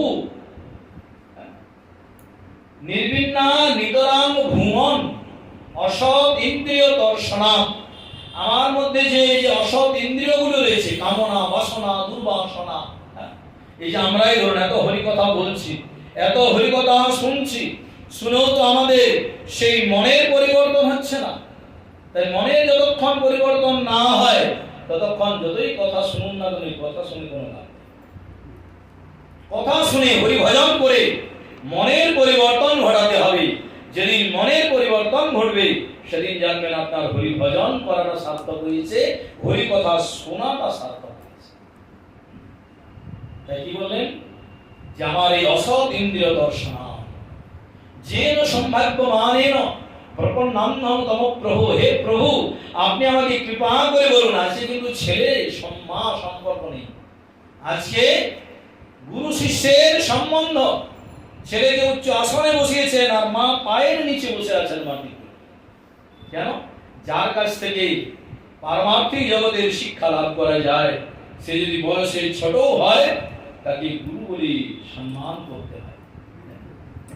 সেই জন্যে আজকে মা দেবহূতি ছেলেকে প্রভু বলে সম্বোধন করলেন। হে প্রভু, আপনি আমাকে কৃপা করে বলুন যে আমার যে মনের দুঃখ জ্বালা যন্ত্রণা, আমার যে অসৎ ইন্দ্রিয়, এইগুলিকে দূরীভূত করবার উপায় কি আছে, কৃপা করে আপনি আমাকে বলুন। যেই না এই প্রশ্নটি করলেন মা দেবহূতি, কপিল দেব ভগবান তখন মাকে বলছেন, মা তুমি চিন্তা করো না, জ্ঞান বৈরাগ্য যুক্তেন ভক্তি যুক্তেন চাত্মনা পরিপুষ্যুল্লাসীনং প্রকৃতিং চ হতৌজসং। এই যে তোমার অসৎ ইন্দ্রিয় এবং বিক্ষিপ্ত মন, একে শান্ত করার উপায় কি জানো? কি বলে? জ্ঞান ও বৈরাগ্য যুক্তেন, জ্ঞান এবং বৈরাগ্যের সাথে সংযুক্ত হয়ে তুমি ভক্তি যুক্তেন চাত্মনা, ভক্তি মহারানী তুমি আশ্রয় গ্রহণ করবে, হরিনামের আশ্রয় গ্রহণ করবে, ভগবানের কথা নিত্য নিরন্তর শ্রবণ করবে। করলে কি হবে না, তোমার মনের যত দুঃখ জ্বালা যন্ত্রণা আস্তে আস্তে আপনা আপনি তিরোহিত হয়ে যাবে। এই যে আমাদের দুঃখ, কেউ হাত দিয়ে বলতে পারবে যে কোনো দুঃখ নেই?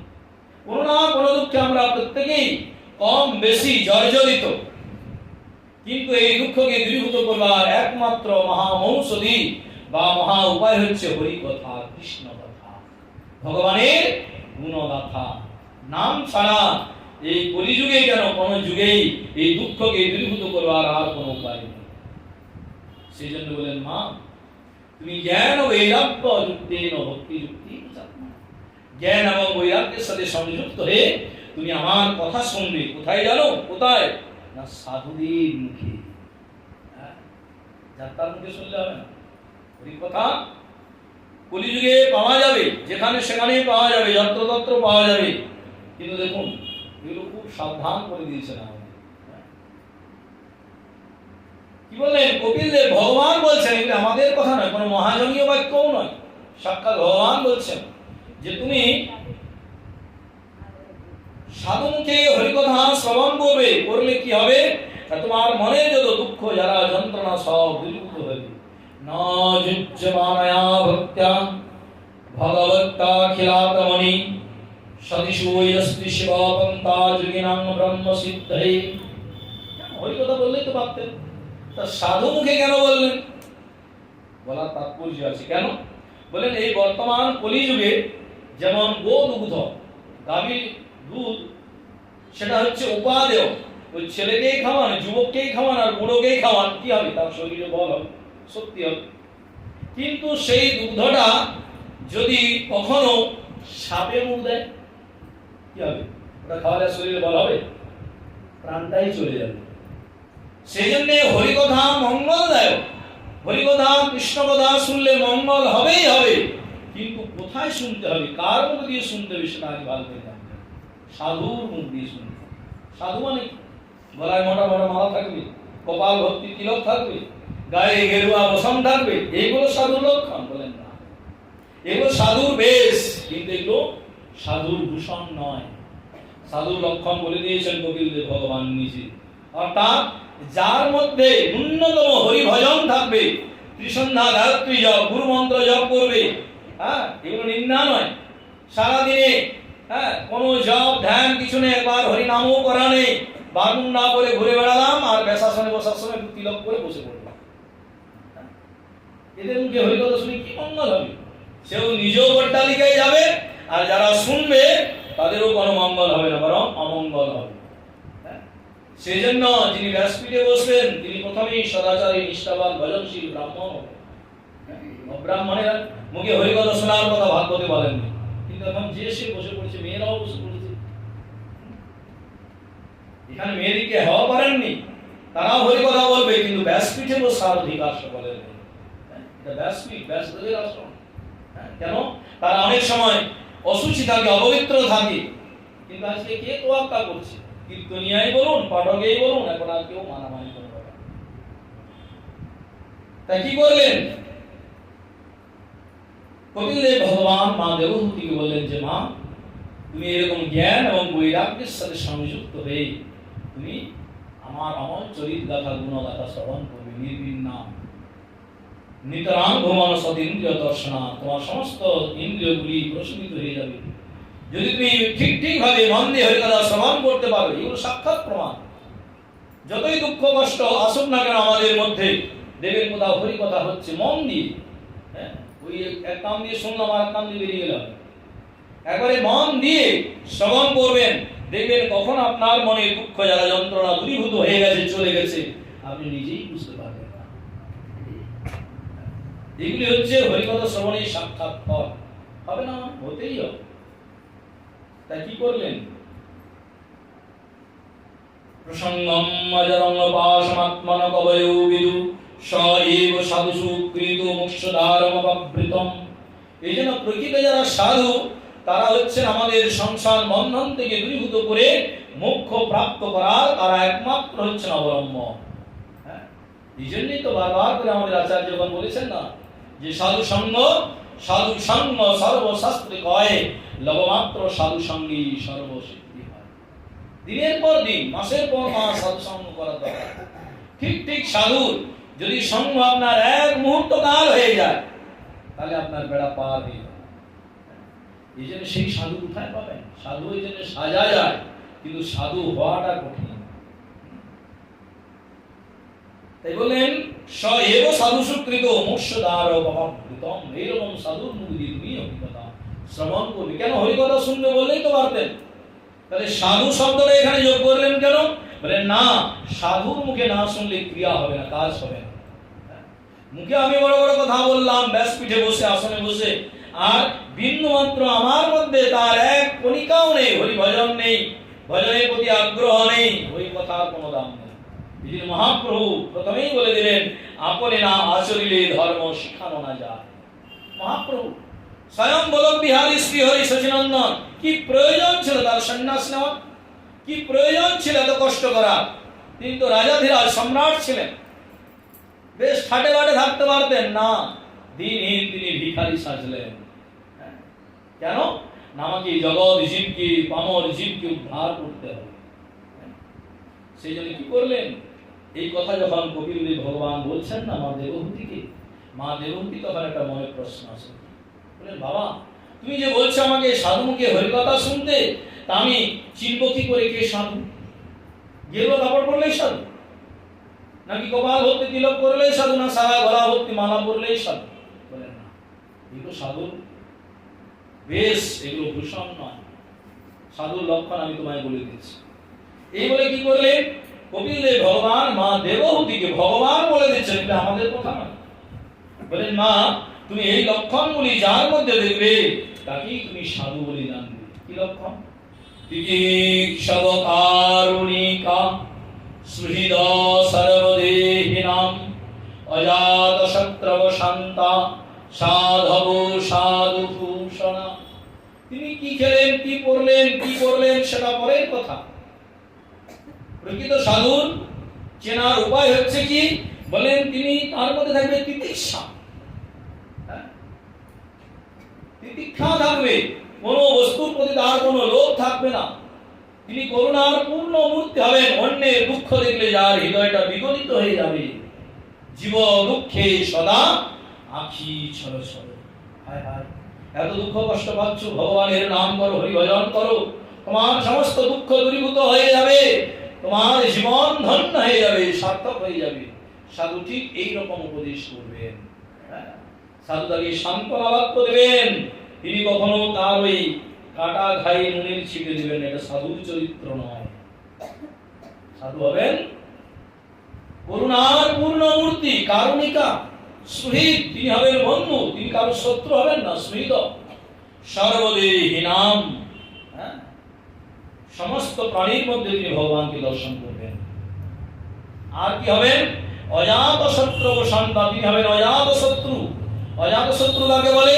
না তিনিও কারো শত্রু হবেন না, তিনিও কাউকে শত্রু ভাববেন না। এই যে তাকে বলে অজাত শত্রু শান্তা, তিনি হবেন শান্ত, ধীর স্থির। জীবিকা নির্বাহের জন্য তিনি কখনো অন্যের দরজায় গিয়ে হাত পাতবেন না, তিনি কখনো গৃহস্থের গৃহকে গিয়ে বিরক্ত করবেন না, তাকে বলবেন না যে আমাকে 100, 200, 500 টাকা দাও। এগুলো প্রকৃত সাধুর লক্ষণ নয়।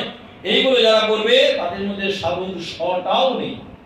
আমরা বলছি না, ভাগবত বলছেন, তার প্রমাণ চৈতন্য চরিতামৃতে আমরা পেয়েছি। এর আগের দিনও আমাদের এই প্রসঙ্গে আলোচনা হয়েছে। রঘুনাথ দাস গোস্বামী তিনি সঞ্চয়ের জন্য নয়, তিনি নিজের জীবিকা নির্বাহের জন্য জগন্নাথের সিংহদরে যায় দাঁড়িয়ে ভিক্ষা করছিলেন। মহাপ্রভু সেটা পছন্দ হলো না। কেন?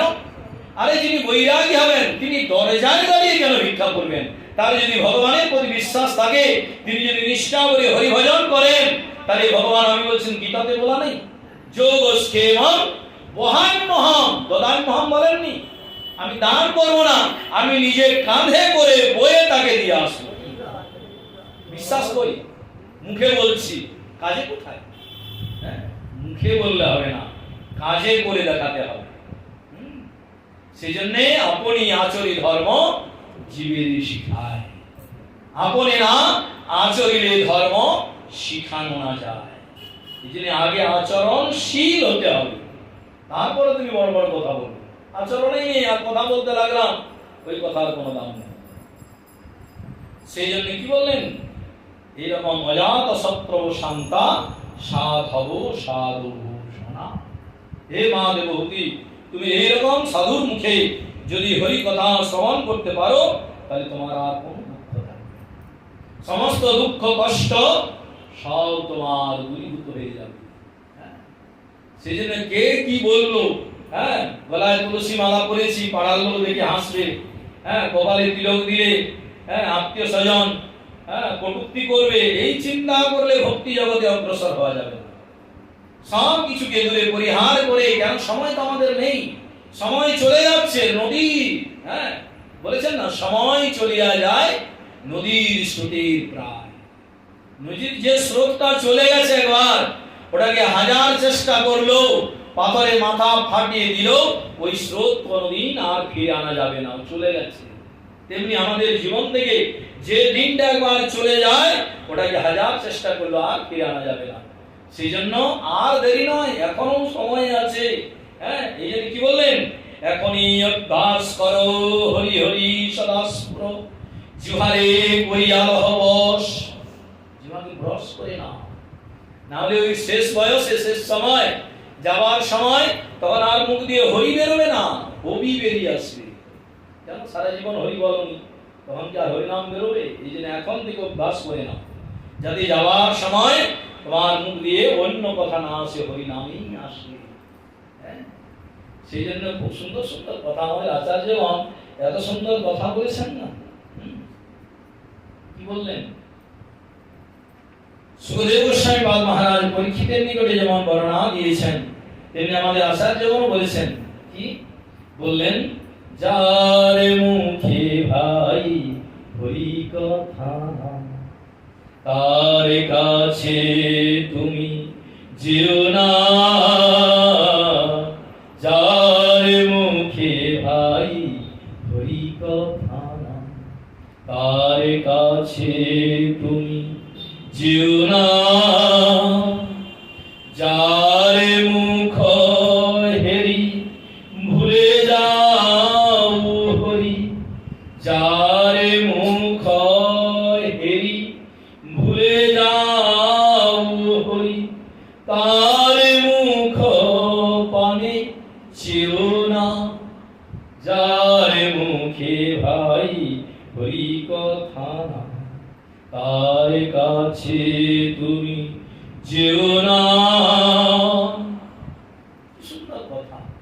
কদিন রহিবে ভব মাঝে আর, অবিলম্বে কর যাহা করিবার। এখনো যে তুমি সুস্থ আছো, সবল আছো, এই জন্য যা করবার তোমাকে এখনই করতে হবে। হ্যাঁ, অসুস্থ হয়ে গেলে তো আর করতে পারবে না। যিনি সময় হয়নি না, অনেকে বলে না দাঁড়ান মহারাজ এখন সময় হয়নি, বলেন সময় হয়নি নয়, সময় পেরিয়ে চলে গেছে তোমায় ছেড়ে। এই করে সময় যে আসবে তার কি গ্যারান্টি আছে, তার কি নিশ্চয়তা আছে? তার কোনো নিশ্চয়তা নেই। সেই জন্য কি বললেন? অধীর রহিবে ভব মাঝে আর, অবিলম্বে কর যাহা করিবার। পরের কথায় কিবা আসে যায়, পরের কথায় কিবা আসে যায়, মিছে দ্বারা তুমি পেও না। যার কাছে ভাই হরি কথা, তার কাছে তুমি যেও না। পরের কথায় কি আছে? হ্যাঁ, কখনো কেউ তোমার ভালো চায় না। যদি ভালো চায় তাহলে তোমাকে হরি ভজনের জন্য উন্মুখী করবে, তোমাকে সহযোগিতা করবে, যে আমার তো হলো না, যা তুমি হরি ভজন করে অন্তত ঠিকই তার তো হবে। কিন্তু সমাজ ব্যবস্থা সেই রকম নয়। এমন অবস্থা যে আর কেউ করবে না, কেউ তুমি করবে না, তোমাকে অগ্রসর হতে দেবে না।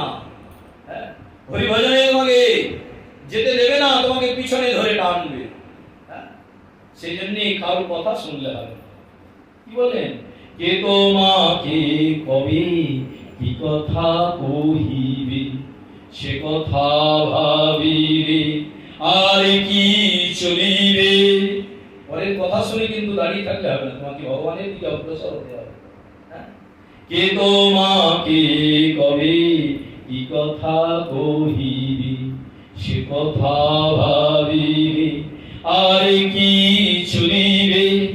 বিপদে সম্পদে ডাকিলে ডাকিবে যে পদে, বিপদে সম্পদে ডাকিবে যে পদে, তার কথা কেন ভাবনা। যার মুখে ভাই হরি কথা, তার কাছে তুমি যেও না। তার কাছে তুমি যেও না। বিপদেই বলুন আর সম্পদেই বলুন, প্রকৃত অর্থে আপনি তখন আর কাউকেই খুঁজে পাবেন না। আপনার প্রকৃত যখন বিপদ আসবে, এই ভাগবতে আছে গজরাজ মুখ্য লীলায়, গজরাজ যখন বিপদে পড়লো এক এক করে সবাই তাকে ছেড়ে চলে গেল। গজরাজ মনে মনে ভাবে, এদের জন্য আমি দিন পার করেছি, রাতকে রাত বলিনি, গরমকে গরম বলে মনে করিনি, সমস্ত দুঃখ কষ্ট শীত গ্রীষ্ম বর্ষা সবকে এক করে এদের কি করে ভালো হয়, কি করে মঙ্গল হয় তার জন্য আমি চেষ্টা করে চলেছি, দিন পার করেছি। আর আমি যখন আজকে বিপদে পড়লাম, আজকে এরা সবাই আমায় ছেড়ে চলে গেল। এই তো সংসার। সেই জন্য বিপদে বলুন আর সম্পদে বলুন, কেউ আপনার সাথ দেবে না। দেবে? কেউ দেবে না। যদি বলেন স্ত্রী দেবে, দেবে না। আপনি যখন এই জগৎ থেকে চলে যাবেন, আপনার স্ত্রী যাবে সঙ্গে? যাবে না। যাবে কতদূর যাবে? দরজা পর্যন্ত যাবে। শুধু যাবে না, আপনার যখন ওই ডেড বডিটা, মৃতদেহটা বের করবে না, ওই পিছনে গোবর জলে ছড়া দেবে। কেন? যাতে সংসারে কোনো অমঙ্গল না হয়। এই তো আপনার মূল্য। তাহলে সেই প্রেয়সী দেবে ছড়া, অমঙ্গল হবে দেবে। শুধু তাই বলছেন কেন? স্ত্রী না গেলে ছেলেটা তো যাবে। খাইয়ে পরিয়ে বড় করে জীবনের সমস্ত রোজগার তার কাছে ঢেলে দিয়েছি, সে আমার সঙ্গে যাবে। বলেন ও যাবে না। যাবে কতদূর যাবে? শ্মশান পর্যন্ত যাবে।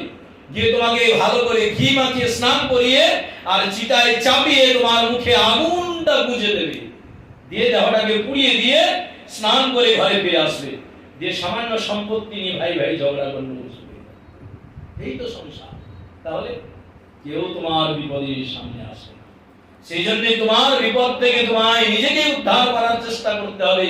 তার জন্য বেশি কিছু নয়। কি করতে হবে? হরি ভজন করতে হবে, হরি গুণ কীর্তন করতে হবে, হরি নাম করতে হবে। একবার দুই বাহু তুলে নিতাই গৌর হরি। এই তো ধন্য হয়ে যাবে। সেই জন্য কি বললেন? বিপদে সম্পদে তোমার স্ত্রী পুত্র পরিবার কেউ তোমায় সাথ দেবে না। কিন্তু কে দেবে জানো? একদিন তোমায় সবাই ছেড়ে চলে গেল, যাকে তুমি সদা সর্বদা ভাবো, যার কথা চিন্তা করো, বিপদে সম্পদে ডাকিবে যে পদে, তিনি কিন্তু তোমায় কোনোদিন ছেড়ে চলে যাবেন। সবাই ছেড়ে চলে গেল, তিনি তোমায় সাথ দেবেন। সেই জন্য তার কথা কেন ভাবো না? যিনি আমাদের সঙ্গে থাকবেন, সঙ্গে যাবেন, তার কথা ভাবি না। কিন্তু যারা থাকবে না তাদের কথাই নিয়ে সবসময় মেতে রয়েছে। কেবল হরি কথা কও, হরি গুণ গাও, হরি নাম রসে সদা মত্ত রও, হরি নাম গীতি গাও নীতি নীতি, হরি নাম গীতি গাও নীতি নীতি, অন্য কোন গীতি গেও না। যদি গান করতেই হয় ভগবানের নাম করো, হরি নাম করো। এই জন্য শ্রীরাম বৃন্দাবনে সর্বগোস্বামীর অন্যতম গোস্বামী হলেন শ্রী জীব গোস্বামী, রূপ সনাতনের ভাইপো অনুপমের ছেলে। তিনি এক জায়গায় বললেন যে আমার হৃদয়ে 7 প্রকারের সেল প্রত্যেকটা মুহূর্তে বিদ্ধ করে। কি কি সেল? বলেন তার মধ্যে একটা হচ্ছে খুব সুন্দর গলা ভগবান দিয়েছেন, গান করতে পারে সে, কিন্তু সে ভগবানের গুণ কীর্তন করে না। এটা আমার হৃদয়ের একটা বড় সেল। তাই কি বললেন? হরি নাম গীতি গাও নীতি নীতি, অন্য কোন গীতি গেও না। যার কাছে ভাই হরি কথা না, তার কাছে তুমি যেও না। যার মুখে ভাই হরি কথা না, তার কাছে তুমি যেও না। যার মুখ হেরি ভুলে যাও হরি, যার মুখ হেরি ভুলে যাও হরি, তার মুখ পানে চেও না। এইভাবে কপিল দেব মা দেবহূতির সাথে প্রসঙ্গ বর্ণনা দিচ্ছেন। একদিন দুই দিন কতদিন ধরে বর্ণনা দিয়েছেন। এমনকি শেষে কি বললেন? কপিল দেব ভগবান বলছেন, মা আমার কথা তুমি যদি এইভাবে শ্রবণ করতে পারো সৎসঙ্গী সাধু সঙ্গী শতাং প্রসঙ্গান মম বীর্য সামবিদো ভবন্তি হি কর্ণ রসায়না কথা। আমার কথাটা কেমন? তিক্ত যেত নিম পাতার মতো না, কেমন? ভগবান বলে দিলেন শতাং প্রসঙ্গান মম বীর্য সামবিদো ভবন্তি হি কর্ণ রসায়না কথা। দেখবেন যদি আমাদের হার্টের রোগ হয়, তা হার্টের রোগের ওষুধ খেলে হার্টের রোগটাই সারে। পেটের ব্যথা যদি থাকে বা লিভারের যদি কোনো গন্ডগোল থাকে ওটা সারবে না। কিন্তু এখানে কি বলেন ভগবান? বললেন সদাং প্রসঙ্গান মম বীর্য সংবিদো হিত কর্ণ রসায়না কথা। আমার কথাটা কেমন জানো? আমার কথাটা হচ্ছে হিত কর্ণ রসায়ন কথা। কবিরাজ শাস্ত্রে একটা ওষুধ আছে, ওর নাম হচ্ছে রসায়ন। এখন তার কবিরাজি ব্যবস্থা নেই, আছে খুব কম। তাই সেই ওষুধটা কেমন বলেন? সেটা মুখে খেতেও ভালো, আর যখন পেটে যায় বলেন কাজও করে ভালো। তেমনি আমার কথাটা হিত কর্ণ রসায়না কথা, মানে কানে শুনতেও যেমন ভালো লাগে, ওই কানে শোনার সঙ্গে সঙ্গে হৃদয়ে যদি কোনো দুঃখ জ্বালা যন্ত্রণা থাকে সেটাও আপনা আপনি দূরীভূত হয়ে যায়। কানেরও আনন্দ হয় আর হৃদয়েরও আনন্দ হয়, দুটো জায়গার আনন্দ হয়। হিত কর্ণ রসায়না কথা। মনি এই একদিন নয়, 2 দিন নয়, দিনের পর দিন যদি শোনা যায় কি হবে না, আস্তে আস্তে আমাদের যে অপবর্গ আছে, আমাদের মনে যত দুঃখ জ্বালা যন্ত্রণা রয়েছে, কাম ক্রোধ লোভ মোহ মদ মাৎসর্য, এগুলো কি হবে আস্তে আস্তে দূরীভূত হবে। হয়ে কি হবে? শ্রদ্ধা অতির ভক্তি অনুপ্রবিশতি। আস্তে আস্তে কি হবে? শ্রদ্ধা উদয় হবে। শ্রদ্ধাই যে আপনারা শুনছেন, কেন না ভগবানের কথা শোনার প্রতি শ্রদ্ধা আছে। এই জন্য বলেছেন আদৌ শ্রদ্ধা তত সাধু সঙ্গ তত ভজন ক্রিয়া। ভজনটা হচ্ছে 3 নম্বরে, ভজন পরে করবেন। আগে ভগবানের নামের প্রতি, ভগবানের ধামের প্রতি, শ্রী গুরুপাদ পদ্মের কথার প্রতি, হ্যাঁ, ভগবানের প্রসাদের প্রতি, চরণামৃতের প্রতি, এইগুলোর প্রতি আগে বিশ্বাস আসতে হবে। শ্রদ্ধা কাকে বলে?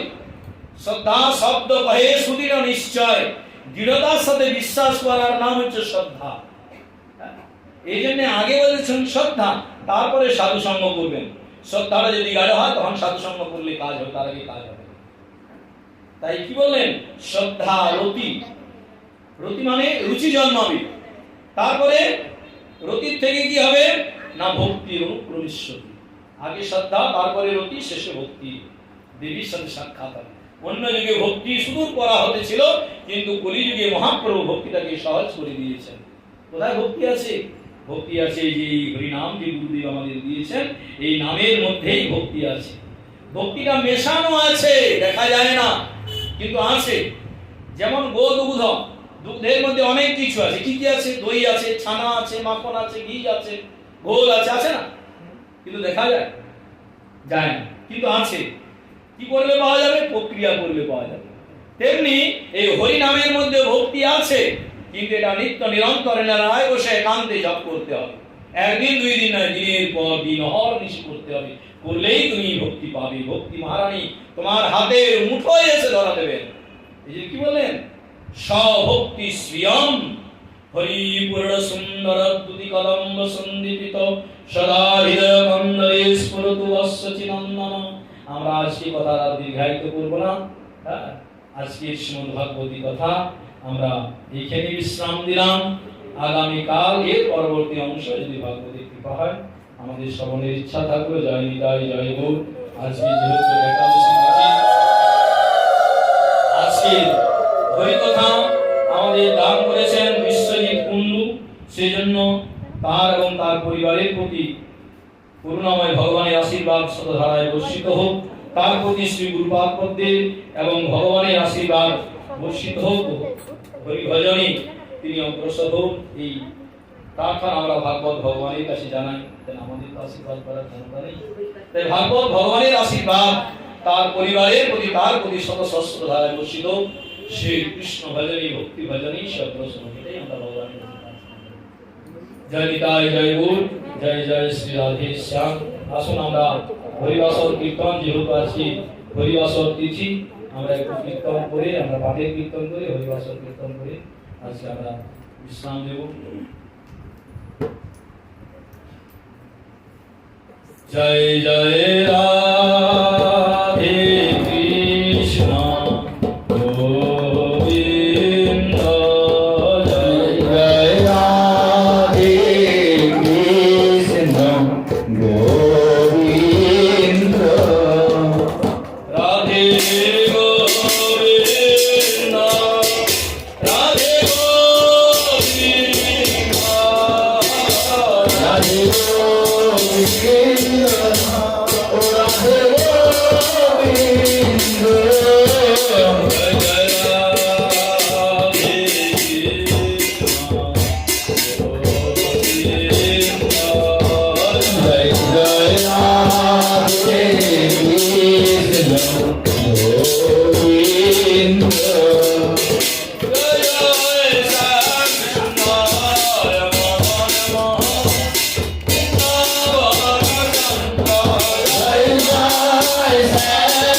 সরে হরি কীর্তন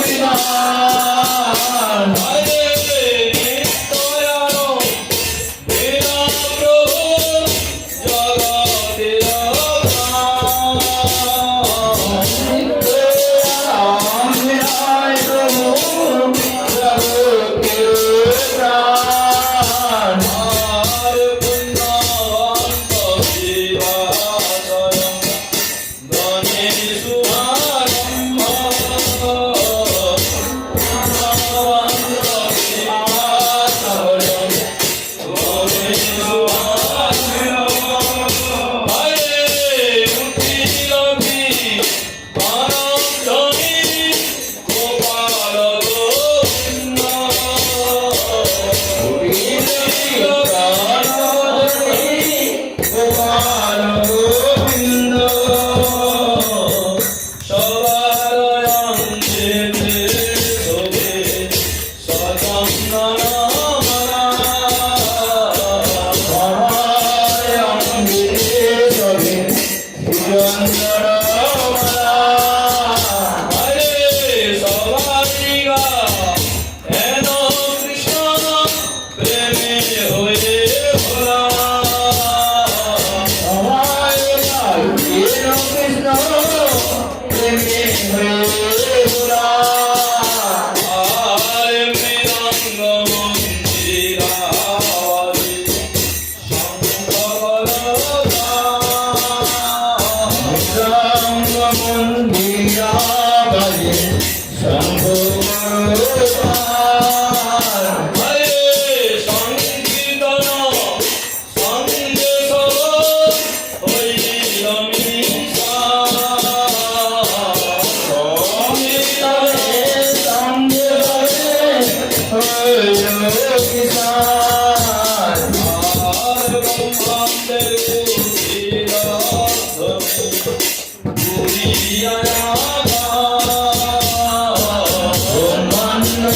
প্রভু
জগতের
Hare Krishna, Hare Krishna,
आनंद भगवान की आनंद भगवान की कृष्णचंद्र भगवान की हरिवासल तिथि की हरिवासल कीर्तन की शांतिपुर धाम की राधा मदन गोपाल की गौरानाथ ठाकुर की सीतानाथ प्रभु की सदगुरु भगवान की बाबा गुरु महाराज की संत भगवान की जय जय श्री राम।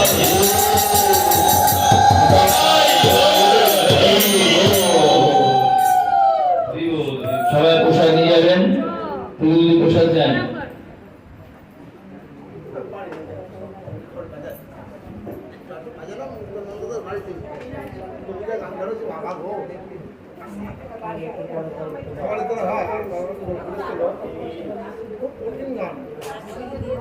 চালিয়ে যাচ্ছ তো এই তো চলতে যাচ্ছে দাঁড়াতে না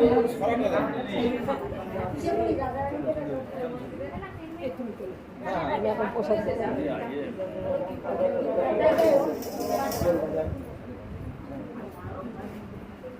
গেলো পিয়ালি প্রশ্ন করছো না তোমরা কিছু প্রশ্ন করতে বলছি আপনি যে বলেছেন ভূত বিকাল সন্ধ্যায় সকাল দুপুর সন্ধ্যায় বলেছেন না ভূত দর্শন হয় ভূত না বিশ্বাস হচ্ছে না আর কি বুঝলেন আমি তারা বলছি আমি করে নাও টেবিলে যার যার ডিউটি সে চলে হ্যাঁ পুকুর চলে যাও প্রসাদ দাও যা